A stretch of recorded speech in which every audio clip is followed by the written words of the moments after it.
హైదరాబాద్ కు ఏపీ మాజీ సీఎం జగన్ అక్రమాస్తుల కేసులో నాంపల్లి సిబిఐ కోర్టుకు జగన్ వచ్చేశారు. ఇక 6 ఏళ్ల తర్వాత వ్యక్తిగతంగా కోర్టు ముందుకు వైసీపీ అధ్యక్షుడు. ఇక నాంపల్లి కోర్టు పరిసరాల్లో ట్రాఫిక్ ఆంక్షలు విధించారు. ప్రత్యామ్నాయ మార్గాలు కూడా సూచించారు పోలీసులు. ఇక జగన్ కోర్టుకు వచ్చే 2 మార్గాలను కూడా ఆధీనంలోకి తీసుకున్నారు పోలీసులు. సిబిఐ కోర్టు ఆవరణలోకి న్యాయవాదులకు మాత్రమే అనుమతినిచ్చారు. నాంపల్లి కోర్టు వద్ద భారీ బందోబస్తును కూడా అరేంజ్ చేశారు. ఇక గేట్లు మూసివేశారు పోలీసులు. ఇక నాంపల్లి కోర్టుకు భారీగా జగన్ అభిమానులు అయితే చేరుకుంటున్నారు. ఇదే అంశంపై పూర్తి సమాచారం లైవ్ లో మా ప్రతినిధి సతీష్ అందిస్తారు. చెప్పండి సతీష్, ఇప్పుడైతే జగన్ నాంపల్లి కోర్టుకి చేరుకొని ఉన్నారు. మరి ఇప్పుడు అక్కడ భద్రతా చర్యలు ఎలా ఉన్నాయి అక్కడ? వైఎస్ఆర్సీపీ అధినేత జగన్, మాజీ ఆంధ్రప్రదేశ్ ముఖ్యమంత్రి జగన్ రెడ్డి జస్ట్ ఇంకో కొద్దిసేపు అయితే ఇంకొక 10 మినిట్స్ లో ఈ కోర్టుకు రానున్నారు. దాదాపు 6 సంవత్సరాల తర్వాత కోర్టుకు హాజరు కానున్నారు. ముఖ్యంగా గన్నవరం నుంచి బయలుదేరి ప్రత్యేక విమానంలో గన్నవరం నుంచి బయలుదేరి బేగంపేట ఎయిర్పోర్ట్ కి రానున్నారు. అక్కడ నుంచి నేరుగా సిబిఐ కోర్టు ఇక్కడికి రానున్నారు. ఈ నేపథ్యంలోనే ఇక్కడ పూర్తిగా భద్రత అయితే మొత్తం కూడా మోహరించి ఉన్నారు. ఎలాంటి అవాంఛనీయ సంఘటన జరుగుతా భద్రతకు సంబంధించి మొత్తం కూడా రోడ్లన్నీ బ్లాక్ చేసిన పరిస్థితులు అయితే ఉన్నాయి. ఎవరిని కూడా ఇక్కడికి అనుమతించట్లేరు. మొత్తం ఓన్లీ న్యాయవాదులు, వారికి సంబంధించిన కోర్టుకు సంబంధించిన వారిని తప్ప మిగతా వారిని ఎవరిని అనుమతించట్లేదు. ముఖ్యంగా బందోబస్తు చూస్తుంటే చాలా పకడ్బందీగా చేశారు. ఎందుకంటే గతంలో ఏదైతే జగన్ సంబంధించి భద్రత పైన నాకు ఇబ్బందులు ఉన్నాయని చెప్పడం జరిగింది. ఈ నేపథ్యంలోనే అతను వ్యక్తిగతంగా కలవకుండా దాదాపు 6 సంవత్సరాలు దగ్గర 5-6 సంవత్సరాల మధ్య కాలంలో అక్కడి నుంచే ఆయన ఇది చేస్తా ఉన్నారు. ఇప్పుడు భౌతికంగా కంపల్సరీ మీరు రావాల్సింది అని చెప్పేసి కూడా కోర్టు కోరడంతో రేపు కోర్టుకు రావాల్సి ఉండగా ఒక రోజు ముందే ఈ రోజు రావడం 11:30కి ఎగ్జాక్ట్ గా 11:30కి కోర్టులో హాజరవనున్నారు. ఈ నేపథ్యంలోనే కొద్దిసేపట్లో అయితే జగన్ అక్కడ నాంపల్లి కోర్టు దగ్గరకు అయితే చేరుకోనున్నారు. ఎస్ సతీష్ చెప్పండి. పొద్దున్నే సిపి సజ్జనార్ కూడా మెసేజ్ ఇచ్చిన పరిస్థితి. మొత్తంగా బేగంపేట నుంచి నాంపల్లి చుట్టుపక్కల ఏరియాలు అన్ని కూడా మొత్తం వాళ్ళ ఆధీనంలోకి తీసుకున్నారు, పోలీసుల ఆధీనంలోకి తీసుకున్నారు. మొత్తం పోలీసుల పహారాలో ఉంది ప్రజెంట్ అయితే. ఇంకొక కొన్ని క్షణాల్లో, ఇంకొక 10 నిమిషాల్లో జగన్ ఇక్కడికి కోర్టుకు రానున్నారు. ఈ నేపథ్యంలో ముఖ్యంగా ఈ కేసుకు సంబంధించి 2003 నుంచి 2009 వరకు వైఎస్ రాజశేఖర రెడ్డి సీఎం గా ఉన్న టైంలో ఫిట్ పోకో జరిగింది, అంటే మనీ లాండరింగ్ జరిగింది అని చెప్పేసి దాదాపు 125 మంది పైన ఈ ఛార్జ్ షీట్ అయింది. 125 మంది వాదనలు వినిపిస్తా ఉన్నారు గతం నుంచి కూడా. ఇప్పుడు కూడా ఆయన రావడానికి ముఖ్య కారణం 6 సంవత్సరాల నుంచి కోర్టుకు రాలేదు కాబట్టి సిబిఐ పట్టుబట్టడంతో రావాల్సి వచ్చిన పరిస్థితి అయితే కనబడతా ఉంది. ఈ వాదనలు కూడా 125 మంది వాదనలు వింటది కోర్టు. ఆ తర్వాత ఒకవేళ అటు సిబిఐకి అనుకూలంగా తీర్పు వచ్చినా, ఇటు జగన్ కి అనుకూలంగా తీర్పు వచ్చినా మళ్ళీ వేరే అంటే వెళ్ళే ఆస్కారం ఉంటది. ముఖ్యంగా దీనికి సంబంధించి అయితే మరి ఏం జరగబోతుందో అనేది పెద్ద చర్చనీయాంశమైంది. ఒకవైపు జగన్ అభిమానులు అయితే మొత్తంగా ఇక్కడ చుట్టుపక్కల చూడొచ్చు, మీకు విజువల్స్ లో కూడా చూడొచ్చు. జగన్ అభిమానులు అయితే మొత్తం కూడా వచ్చి మద్దతు తెలిపే ప్రయత్నం అయితే చేస్తా ఉన్నారు. మొత్తం జెండాలతో, వైఎస్ఆర్సీపీ జెండాలతో ముఖ్యంగా మొత్తం కూడా వాళ్ళు కోలాహలంతో ఉన్నారు. అటు ఒకవైపు టీడీపీ, జనసేన అలాగే సంబంధించిన వాళ్ళు కూడా జగన్ ఈ రోజే అరెస్ట్ అవుతాడనే ఒక కామెంట్ ని కూడా చెప్తా ఉన్న పరిస్థితి. కాకపోతే అలాంటి వాతావరణం అయితే ఇక్కడ లేదు. ఎందుకంటే దీని హియరింగ్ లో ఉంది, డిశ్చార్జ్మెంట్ వింటారు కోర్టు జస్ట్ ఆయన వచ్చి కోర్టులో ఉండి 1 గంట సేపు అక్కడ కోర్టులో ఉంటారు. ఉండి అక్కడ మరి వాదన ప్రతివాదన జరుగుతాయి. ఇదైతే ఇంతకుముందు సమర్పించిన డాక్యుమెంట్స్ అన్ని ఉన్నాయో దానికి సంబంధించి, అంటే దీంట్లో ఎలాంటి అక్రమాలు జరగలేదని ఆయన వినిపించే అవకాశం అయితే ఉంది. సో వాదనలు ప్రతివాదనలు విన్న తర్వాత దీనికి సంబంధించి ఏం జరిగే అవకాశాలు అయితే కనబడతా ఉంది. మరి ఈ రోజు విచారణలో కోర్టు నుంచి ముఖ్యంగా ఎటువంటి చర్యలు తీసుకునే అవకాశాలు కనిపిస్తున్నాయి, ఎటువంటి నిర్ణయాలు తీసుకునే అవకాశాలు కనిపిస్తున్నాయంటారు? కోర్టులో అయితే జస్ట్ ఆయన అటెండ్ అవుతారు అంతే, అంతకు మించి ఏమీ ఉండదు. అంటే దీంట్లో ఇంకా ఛార్జ్ షీట్ లో చాలా మంది ఉన్నారు కాబట్టి అందరినీ విచారించాల్సిన అవసరం అయితే ఉంది. ఇంకా ప్రొలాంగ్ అయ్యే అవకాశం ఉంది, మళ్ళీ రావాల్సిన అవసరం అయితే ఉండొచ్చు కాక.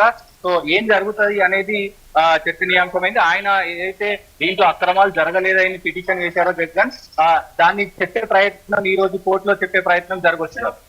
సతీష్, మరి ఇప్పుడు ఈ విచారణపై వైసీపీ పార్టీలో స్పందన ఎలా ఉందంటారు? వైసీపీలో అంటే ఇది నిజంగా అప్పటి నుంచి కూడా వైసీపీకి దీనికి సంబంధించి వైసీపీ కావచ్చు, వైసీపీ శ్రేణులు కావచ్చు, ముఖ్యంగా ఇది ఒక ఫేక్ కేసు. ఫేక్ కేసుని మీరు ప్రొలాంగ్ చేయడం కరెక్ట్ కాదు. ఇది ఫేక్ కేసు. కావాలని ఇప్పుడు ఆయనకు భద్రతా లోపం ఉందని చెప్పినప్పటికీ కూడా కావాలని చేస్తున్న, ఎందుకంటే అటు నారా చంద్రబాబు నాయుడు అక్కడ అధికారంలో ఉన్నాడు, ఇక్కడ రేవంత్ రెడ్డి అధికారంలో ఉన్నారు. కావాలనే ఈ వ్యక్తిగతంగా నేను కలవను గతంలో ఏదైతే 2019 నుంచి కూడా 2023 వరకు ఆయన ఇక్కడికి రాలేదు. సో అక్కడి నుంచే ఆయన వాదనలు వినిపించిన పరిస్థితి ఉంది. ఒకవేళ ఇక్కడ తెలంగాణలో ప్రభుత్వం మారినాక సిబిఐ మీద కొంచెం ఒత్తిడి ఉంది అని చెప్పుకోవచ్చు. ఆ ఒత్తిడితోనే ఇప్పుడు వ్యక్తిగతంగా కలవాలని కోర్టు ఆదేశించి సిబిఐ కోర్టును ఆదేశించింది. దాంతో కోర్టు కూడా సరే రావాలి అని చెప్పి గతంలోనే నెల క్రితమే ప్యారిస్ వెళ్ళారు. ప్యారిస్ వెళ్ళిన ఆ సమయంలోనే బయటికి వెళ్ళేటప్పుడు కోర్టును అడగాలి కాబట్టి ఆ సమయంలోనే మీరు బయట అంటే విదేశాల నుంచి రాగానే కోర్టుకు హాజరు కావాలనే ఇది ఉంది. దీంతో ఒక రోజు ముందుగానే జగన్ వచ్చిన పరిస్థితులు అయితే కనబడతా ఉంది. సతీష్, మరి ఇప్పుడు అక్కడ చూసుకున్నట్లయితే విజువల్స్ లో నాంపల్లి కోర్టుకు అయితే జగన్ అభిమానులు భారీగా చేరుకుంటున్నారు. మరి ట్రాఫిక్ పై ఎటువంటి చర్యలు తీసుకుంటున్నారు పోలీసులు? మొత్తం అంటే ఇక్కడ 4-5 రోడ్లు ఉంటాయి. మొత్తం కూడా ట్రాఫిక్ ఎక్కడెక్కడ డైవర్ట్ చేశారు. అంటే నాంపల్లికి వచ్చే రూట్లన్నీ కూడా బ్లాక్ చేశారు. ప్రత్యామ్నాయ రూట్ లోనే వెళ్ళాలి, వాహనదారులు వెళ్లాల్సిందిగా పొద్దున 10:30 నుంచే ఈ ఆంక్షలు ఉన్నాయి. మొత్తం కూడా ప్రజెంట్ అయితే ఇక్కడ ఎలాంటి వెహికల్స్ కూడా 2 వీలర్స్ కూడా అలౌ చేయని పరిస్థితి అయితే ఉంది. కట్టుదిట్టమైన భద్రత అయితే ఉంది. ట్రాఫిక్ ఆంక్షలు కూడా ఉన్నాయని చెప్పుకోవచ్చు. Right, thank you Satish. So ఒకసారి ఇక్కడ చూసినట్లయితే కనుక విజువల్స్ లో ఆల్రెడీ ఇప్పుడు జగన్ అభిమానులు అయితే తరలి వస్తున్నారు కోర్టు దగ్గరికి, జగన్ ను సపోర్ట్ చేయడానికి అయ్యుండొచ్చు. ఇక ట్రాఫిక్ ఆంక్షలపై కూడా పోలీసులు జాగ్రత్తలు తీసుకున్నారు, ప్రత్యామ్నాయ మార్గాలను కూడా సూచిస్తూ ఉన్నారు. ఇక అక్కడ వచ్చేసి జగన్ కోర్టుకు వచ్చే 2 మార్గాలు ఏవైతే ఉన్నాయో దాన్ని కూడా పోలీసులు అయితే ఆధీనంలోకి తీసుకున్నారు. ఇక సిబిఐ కోర్టు ఆవరణలోకి అయితే కేవలం న్యాయవాదులను మాత్రమే అనుమతి అయితే ఇస్తూ ఉన్నారు. ఇక కోర్టు వద్ద చూసుకున్నట్లయితే భారీ బందోబస్తును కూడా ఏర్పాటు చేశారు, గేట్లను కూడా మూసివేయడం అయితే జరిగింది. ఇక నాంపల్లి కోర్టుకైతే భారీగా జగన్ అభిమానులు చేరుకుంటున్నారు. ఇక్కడ విజువల్స్ లో చూసినట్లయితే కనుక ఇప్పుడు ప్రస్తుతం ఆల్రెడీ టీడీపీ జనసేన పార్టీ దగ్గర నుంచి వస్తున్న విషయాల ప్రకారం చూసుకున్నట్లయితే కనుక జగన్ ఈరోజు అరెస్ట్ అయ్యే సమాచారం కూడా ఉందని వాళ్ళు అంటున్నప్పటికీ కూడా ఇంకొక 10 నిమిషాల్లో అయితే నాంపల్లి కోర్టు దగ్గరికి జగన్ వస్తూ ఉన్నారు. ఇక దీని తర్వాత కోర్టు ఎటువంటి నిర్ణయాలు తీసుకుంటుందనేది మాత్రం మనం వేచి చూడాల్సింది.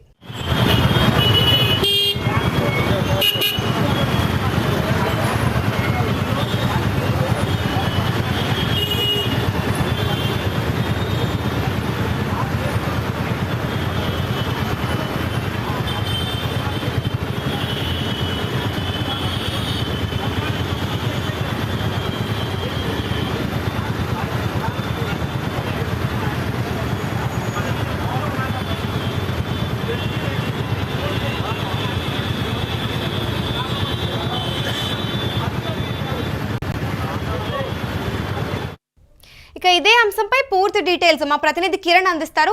చెప్పండి కిరణ్, ఇప్పుడు ఈ అక్రమాస్తుల కేసులు ఏదైతే ఉన్నాయో దానిపై విచారణలో కీలకంగా ఎటువంటి అంశాలపై చర్చించే అవకాశాలు కనిపిస్తున్నాయి ఈరోజు?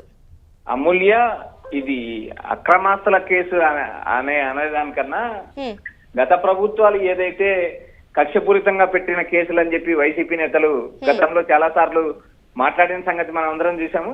అయితే ఇక్కడ ప్రధానంగా వైసీపీ అధినేత జగన్మోహన్ రెడ్డి నేడు కోర్టుకు హాజరవుతున్నాడు. ఆయన సుదీర్ఘ విరామం తర్వాత దాదాపు 6 సంవత్సరాల తర్వాత ఆయన నాంపల్లి సిబిఐ కోర్టుకు హాజరవుతున్నారు. ఎందుకంటే ఏదైతే సిబిఐ ఆయన కోర్టుకు రావడం లేదు, ఏదైతే గతంలో ఆయన సీఎం గా ఉన్నారు, సీఎం తర్వాత ఈ 18 నెలల కాలంలో అతను గవర్నమెంట్ పోయిన తర్వాత కూడా ఆయన కోర్టుకు హాజరు కావడం లేదంటూ లండన్ పర్యటనకు వెళ్ళడానికి ముందు ఆయన లండన్ పర్యటనకి ఏదైతే సిబిఐ కోర్టు పర్మిషన్ అడిగారు, సిబిఐ కోర్టులో ఏదైతే సిబిఐ న్యాయవాదులు వాదించారు. ఏదైతే జగన్మోహన్ రెడ్డి ఇతర దేశాలకు వస్తున్నారు కానీ సిబిఐకి ఎలాంటి సమాచారం ఇవ్వలేదు అంటూ వారు వేసిన పిటిషన్ ని సిబిఐ ఆ రోజు కొన్ని రిస్ట్రిక్షన్స్ ప్రకారం లండన్ కు అనుమతి ఇచ్చింది. అయితే జగన్ లండన్ పర్యటన తిరిగి వచ్చిన తర్వాత ఈ నెల 14వ తేదీన కోర్టుకు హాజరగమ్మని ఏదైతే CBI court, Nampally CBI court గతంలో ఆదేశించింది.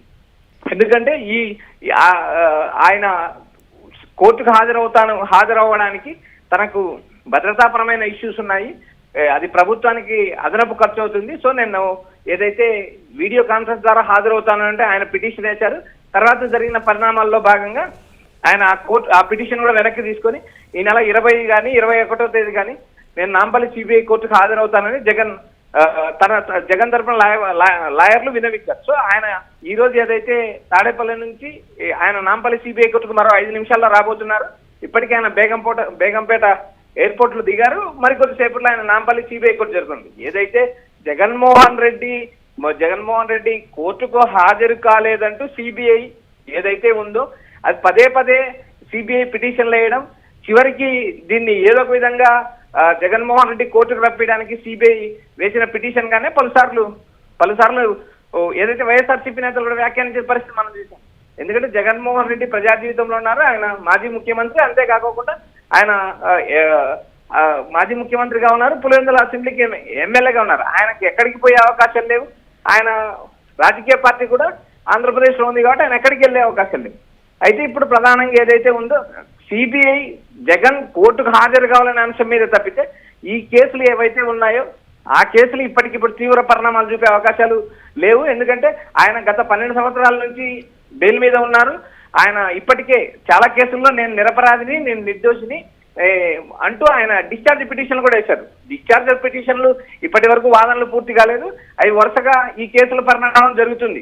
ఇప్పటికిప్పుడు జగన్మోహన్ రెడ్డి కోర్టుకు హాజరైనా కూడా జగన్మోహన్ రెడ్డి ఏదో అరెస్ట్ అవుతారు, జగన్మోహన్ రెడ్డికి ఏదో శిక్ష పడుతుంది అని ఏదైతే మీడియా కానీ ప్రతిపక్షాలు కానీ చేసిన ప్రచారంలో ఎలాంటి నిజం లేదు. ప్రస్తుతానికైతే ఆయన రోజువారీ ఏదైతే ఆయన 2018 పాదయాత్ర చేసిన సమయంలో కూడా ఆయన కోర్టులో పర్మిషన్ అడిగారు. అయితే ఆ రోజున్న పరిస్థితుల్లో కోర్టు ఆయనకు ప్రతి శుక్రవారం కోర్టుకు హాజరు కమ్మని ఆదేశించింది. సో ఆయన పాదయాత్ర చేస్తూ కోర్టుకు హాజరవుతూ ఆయన సీఎం అయిన తర్వాత ఎగ్జిబిషన్ కోరడం జరిగింది. అయితే సుదీర్ఘ విరామం తర్వాత ఆయన నాంపల్లి సిబిఐ కోర్టుకు నేడు రాబోతున్నారు అమూల్య. మరి ఈ కేసు ఇప్పటి వరకు ఎందుకు ఈ స్థాయిలో లేట్ అయిందంటారు కిరణ్? అమూల్య, దేశవ్యాప్తంగా సిబిఐ కేసులు నత్తనడకగానే కొనసాగుతాయి. అది జగన్మోహన్ రెడ్డి కావచ్చు, ఇంకొకరు కావచ్చు, మరొకరు కావచ్చు. దేశవ్యాప్తంగా ఆయా ప్రాంతీయ పార్టీల నేతల పైన ఆయా పార్టీలు ఏదైతే కేంద్ర స్థాయిలో ఉన్నప్పుడు ప్రాంతీయ పార్టీలకు సంబంధించిన నేతలు కేసులు ఎదుర్కొంటున్నారు. అందులో జగన్మోహన్ రెడ్డి ఒకరు. కానీ ఏదైతే పక్క రాష్ట్రం ఏదైతే ఉందో మొన్న ఎన్నికలు జరిగిన బీహార్ లో కూడా ఏదైతే లాలూ ప్రసాద్ యాదవ్ కుటుంబం కూడా ఇప్పటికి కూడా కేసులు ఎదుర్కొంటుంది. యూపీలో అఖిలేష్ కుటుంబం కేసులు ఎదుర్కొంటుంది. ఆంధ్రప్రదేశ్ లో జగన్ తో పాటు నారా చంద్రబాబు నాయుడు కుటుంబం కూడా కేసులు ఎదుర్కొంటుంది. ఇవన్నీ రాజకీయ పరిణామాల్లో భాగాలు తప్పితే అవి ఇప్పటికిప్పుడు ఈ కేసులు తెగుతాయి, ఈ కేసులు లేట్ అవునాయి అని చెప్పే పరిస్థితి లేదు. ఎందుకంటే సిబిఐ పరిధి, సిబిఐకి ఉన్న స్టాఫ్ తో పరిగణ తీసుకున్నప్పుడు కేసులు ఆటోమేటిక్ గా లేట్ అవుతూ ఉంటాయి.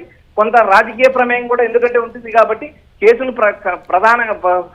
ఏదైతే అధికార పార్టీలతో సన్నిహిత సంబంధాలు ఉన్న నేతలకు ప్రధానంగా ఏదైతే సిబిఐ కాదు, మిగిలిన వ్యవహారాల్లో కూడా మనం చూస్తున్నాం దేశవ్యాప్తంగా ఆయా కేసులు లేవటవుతుంది. అందులో ఇది ఒక భాగం తప్పితే దీనిపైన పెద్దగా చర్చ కూడా అవసరం లేదంటూ వైఎస్ఆర్సీపీ శ్రేణులు వ్యాఖ్యానిస్తున్నాయి అమూల్య.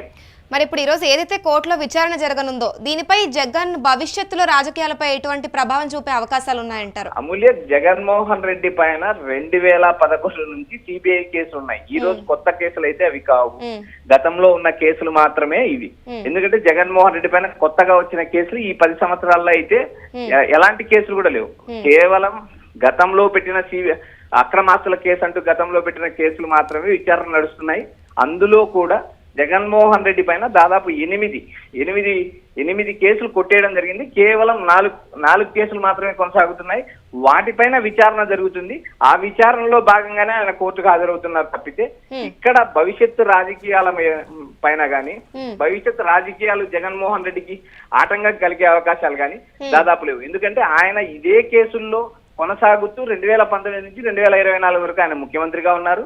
2024 నుంచి ఇప్పటి వరకు ఆయన ఏదైతే ఆయన పార్టీ ఓడిపోయినా కూడా 40% ఓటింగ్ తో ఆంధ్రప్రదేశ్ లో అధికార పార్టీతో ఢీకొడుతున్నారు.